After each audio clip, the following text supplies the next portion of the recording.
Une femme peut-elle être pasteur d'une église? C'est une question qui me parvient d'un homme de Québec et évidemment sa question est plus large que ça. Lui se questionne à savoir pourquoi certains milieux évangéliques interdisent le pastorat des femmes alors que d'autres l'approuvent. Et comme il semble montrer, les deux se donnent des arguments, évidemment, bibliques pour faire la démonstration que leur position est juste. Donc, c'est sa question. Donc, ma réponse, évidemment, c'est une question qui est hautement sensible, notamment dans le monde évangélique, mais également dans le monde et dans la période dans laquelle on est actuellement, avec toutes les revendications des milieux féministes. Donc, je crois souvent que cette question-là et la réponse qu'on cherche, des fois, va essayer de plaire à tout ce débat autour de la question de l'égalité homme-femme. Donc, en premier lieu, je tiens à affirmer que c'est ma conviction la plus nette que l'homme et la femme sont effectivement égaux devant Dieu en dignité et en valeur. Donc, c'est pas ça le point, de toute façon, mais c'est important de quand même affirmer l'égalité homme-femme sur le plan créationnel devant Dieu. Maintenant qu'on a dit ça, est-ce que ça veut dire que dans l'économie des choses, ici-bas, sur la terre, dans un monde déchu, Dieu leur fournit cette même égalité? Sont-ils égaux ou sont-ils plutôt complémentaristes ou complémentaires? Évidemment, il me semble pour moi qu'ils sont plutôt complémentaires, mais la complémentarité homme-femme ne détruit pas leur égalité en termes d'intégrité, de valeur devant Dieu. C'est dans l'économie ici-bas que cette complémentarité-là devient nécessaire, comme il y a une complémentarité dans toutes sortes d'autres types de rapports humains. Il y a deux extrêmes à éviter, probablement, dans la réponse qu'on pourrait amener à cette question-là. Si un homme cherche une réponse à cette question parce qu'il est nourri d'une frustration contre les femmes pour des raisons X, Y, Z et personnelles, ben, cet homme-là va vouloir obtenir une réponse biblique qui satisfait sa quête à lui de vouloir absolument soumettre les femmes. Donc, si c'est ça la recherche, c'est sûr qu'on va trouver des textes bibliques qui pourraient sembler appuyer cette position de soumettre les femmes. Maintenant, si c'est une femme qui pose la question et que cette femme cherche une réponse à la question, mais sous l'influence de la culture féministe qui revendique l'égalité homme-femme à tout prix dans tous les domaines de la société civile et humaine, bien évidemment, elle va vouloir obtenir, si elle est chrétienne, des arguments bibliques qui vont satisfaire sa quête aussi. Vous voyez le problème? La réponse qu'on obtient est malheureusement peut-être fouiller et chercher à partir d'une revendication qui est le point de départ de notre quête. Je suggère une troisième possibilité. Si on était capable de faire abstraction des deux autres défis pour en adresser un troisième qui serait comment on pourrait tenter de vérifier textuellement ce que l'Écriture, elle, en dit vraiment, avec toutes les nuances que ça apporte. Peut-être qu'on va obtenir une autre réponse qui va satisfaire ni l'un ni l'autre, homme ou femme en recherche d'une quête absolue, mais qui va être peut-être une réponse textuellement plus biblique. Et en disant ça, je ne veux pas affirmer que ma position à moi est parfaitement objective et que j'ai trouvé le parfait équilibre dans cette question-là. J'ai une 10-12 minutes pour y répondre, donc on comprendra bien que je vais dire ce qui est possible de dire en si peu de temps, mais ça pourrait être éclairant. J'aimerais soumettre à ceux que ça intéresse un livre de Claire Smith, une théologienne très sérieuse aussi, qui a étudié la question dans un livre qui s'appelle « Le projet bienveillant de Dieu pour elle et lui », qui est un livre dans lequel elle reprend les principaux textes un peu complexes qui traitent des femmes, notamment dans le Nouveau Testament. C'est un excellent livre qu'on utilise ici pour s'aider à s'éclairer. Donc, commençons par la lecture d'un premier texte. En 1 Timothée 2, 11 et 12, l'apôtre Paul va dire que la femme écoute l'instruction en silence, avec une entière soumission. Je ne permets pas à la femme d'enseigner ni de prendre autorité sur l'homme, mais elle doit demeurer dans le silence. Évidemment, quand vous lisez un texte comme ça, puis vous le séparez du reste des autres lettres de Paul, vous pouvez penser que Paul est un misogyne qui voulait écraser les femmes, les empêcher de dire un seul mot dans l'Église. Est-ce qu'on peut néanmoins retourner voir Paul dans d'autres textes et comprendre qu'à chaque texte ou à chaque déclaration qu'il fait, il y a un contexte qui est important de comprendre. Donc ça, c'était dans sa lettre à Timothée, mais dans sa lettre aux Corinthiens, au chapitre 14, vous allez voir, c'est très intéressant, car Dieu, verset 33, n'est pas un Dieu de désordre, mais de paix. Comme dans toutes les églises des saints, que les femmes se taisent dans les assemblées, car il ne leur est pas permis d'y parler, mais qu'elles doivent être soumises selon ce que dit la loi, si elles veulent s'instruire sur quelque chose, qu'elles interrogent leur mari à la maison, car il est malséant à une femme de parler dans l'Église. Donc, vous comprendrez bien que la lecture des deux premiers textes pourrait affirmer ou appuyer la thèse de la femme silencieuse dans l'Église locale, notamment dans les rencontres du dimanche. Est-ce que c'est vraiment ce que Paul a voulu dire? Maintenant, quand j'étudie l'Écriture, je fais attention de ne pas approuver ou désapprouver un texte en essayant de lui faire dire ce qu'il ne dit pas.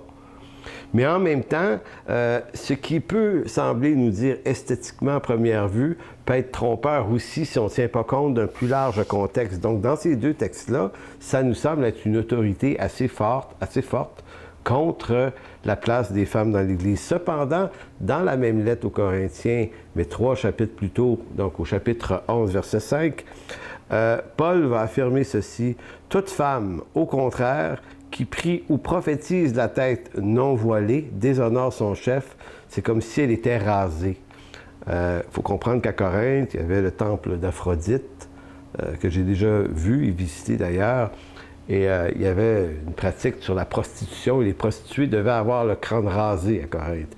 Donc pour l'apôtre Paul, c'est un peu la remarque qu'il fait, mais je tiens à attirer votre attention sur l'idée qu'ici, Paul parle de la femme qui prie et prophétise. Donc ici, Paul ne s'oppose pas à ce que la femme prie ou prophétise. Il dit seulement qu'elle devrait le faire avec un voile. On n'est pas ici pour parler de la question du voile et de la femme, mais à tout le moins, est-ce que le texte de 1 Corinthiens 11 peut contredire celui d'un Corinthiens 14? Dans 1 Corinthiens 14, qu'elle se taise. Dans 1 Corinthiens 11, qu'elle prie et qu'elle prophétise. Donc, ça nous ramène ici à balancer les choses et à comprendre que l'apôtre Paul, dans 1 Corinthiens 14, lorsqu'il demande à la femme de se taire, il visait probablement une autre chose. Et ce qu'il faut comprendre, si vous lisez 1 Corinthiens 14, c'est un texte dans lequel Paul ramène de l'ordre, mais pas seulement pour les femmes, pour les gens qui parlent en langue sans être interprétés. Il réutilise quelques versets plus tôt. Également, l'expression, il va dire « car il n'y a point d'interprète ». S'il n'y a point d'interprète, qu'on se taise dans l'Église ou qu'on parle à soi-même et à Dieu. Chapitre 14 aussi. Donc, un second usage du verbe « taire ». Et dans 1 Corinthiens 14, il faut comprendre qu'au verset 33, Paul va dire « car Dieu n'est pas un Dieu de désordre ».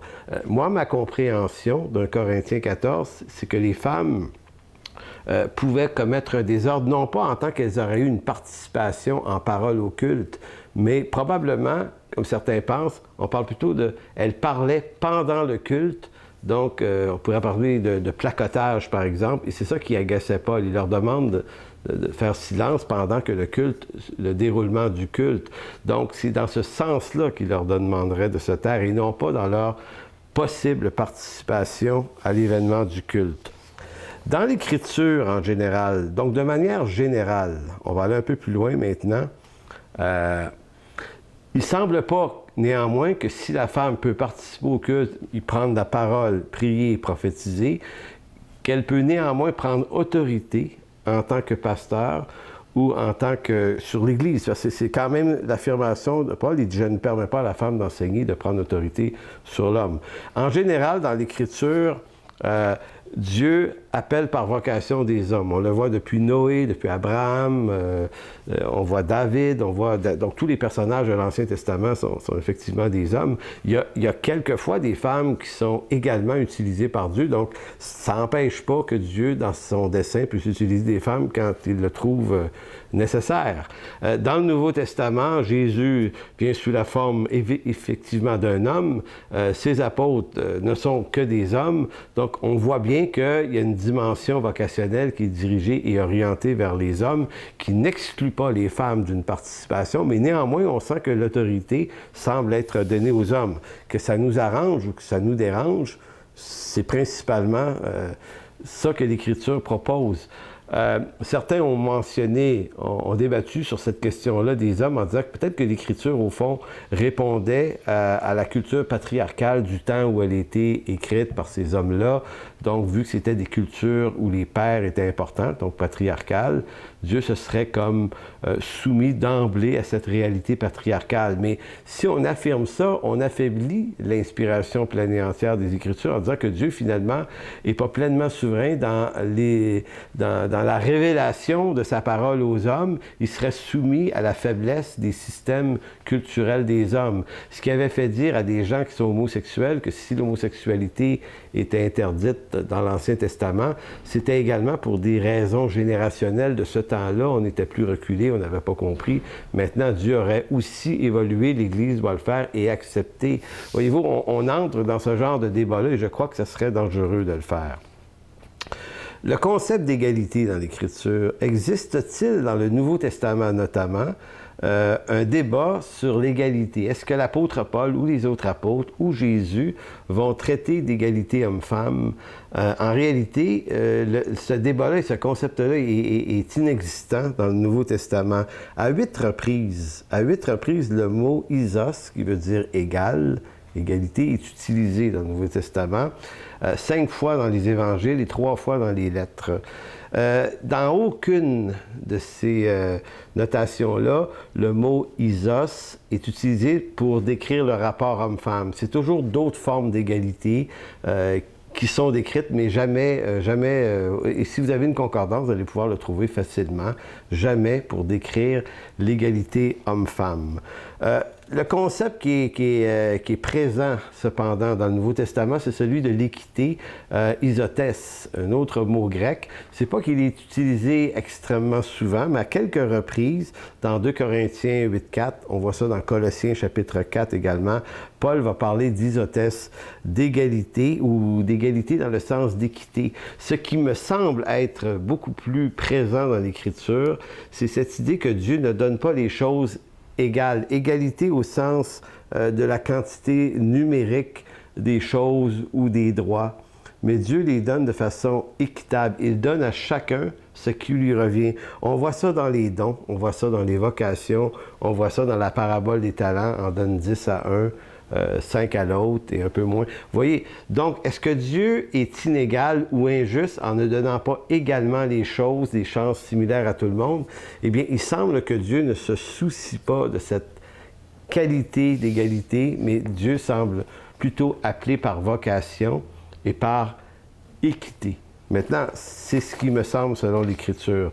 Je terminerai cette étude sur le texte qui est souvent utilisé pour parler d'égalité homme-femme, Galates 3, 28 et 29, qui dit « Il n'y a plus ni juif ni grec, il n'y a plus ni esclave ni libre, il n'y a plus ni homme ni femme, car vous tous vous êtes un en Jésus-Christ, et si vous êtes à Christ, vous êtes de la postérité d'Abraham et héritier selon la promesse. » Donc, pour certains, l'idée que les femmes pourraient être pasteurs et exercer les mêmes vocations que les hommes serait qu'en Christ, leur genre féminin disparaît. Et celui masculin disparaît aussi. Donc, dans cette position sans genre, non genrée, donc tout le monde peut exercer les vocations. Cependant, c'est une fausse interprétation, une fausse utilisation du texte, parce que l'apôtre Paul nous parle ici de notre positionnement en Christ dans les lieux célestes, qui est une réalité effectivement vraie dans notre réalité terrestre dans une certaine mesure où ça nous annonce ce que va être, ce qui n'est pas encore pleinement réalisé, mais un jour on va être ni homme ni femme dans le ciel, on ne se mariera plus. Maintenant, est-ce que ce qui est vrai dans la réalité des choses célestes doit s'adresser de la même façon dans l'économie terrestre des choses? C'est là qu'on a un problème. L'apôtre Paul va néanmoins dire à la femme de respecter son mari et de plusieurs façons dans le Nouveau Testament va dire à l'esclave, parce qu'il va dire qu'il n'y a plus ni esclave ni libre. Mais Paul va quand même demander au maître de bien traiter son esclave. Donc, dans l'économie des choses, le maître reste un maître, l'esclave reste l'esclave, et il va demander à l'esclave de respecter son maître. Si dans la réalité des choses célestes, il n'y a plus ni juif ni grec, dans la réalité terrestre, Paul s'adressait quelquefois à des juifs, mais lui était surtout appelé apôtre des gentils. Donc, la réalité terrestre n'annule pas ou ne confirme pas complètement la réalité céleste dans l'économie des choses. C'est ça qu'on doit comprendre. Donc, c'est pas parce que ni homme ni femme dans notre position en Christ qu'il y a pour autant ni homme ni femme dans l'économie des choses de ce monde. Si c'était parfaitement vrai, cette réalité-là, bien, on ne devrait même plus se marier tant qu'à ça, puisqu'il n'y a plus ni homme ni femme en Christ. Donc, vous voyez, en conclusion de quoi... ce qui m'apparaît le plus équilibré de dire, c'est de comprendre que si l'Écriture ne fait pas de la question de l'égalité homme-femme un débat, ben, je ne vois pas pourquoi ici, dans l'Église et dans la théologie, il faudrait absolument en faire un, parce que les tensions et les pressions sociales de la culture actuelle qui fait la promotion d'un féminisme assez extrême, nous pousserait à le faire. Nous, c'est l'Écriture, dans notre réalité spirituelle, c'est l'Écriture qui doit nourrir notre réflexion et non pas les éléments extérieurs. Si donc vous avez des questions, vous pouvez les formuler à l'adresse qui apparaît juste au bas de l'écran.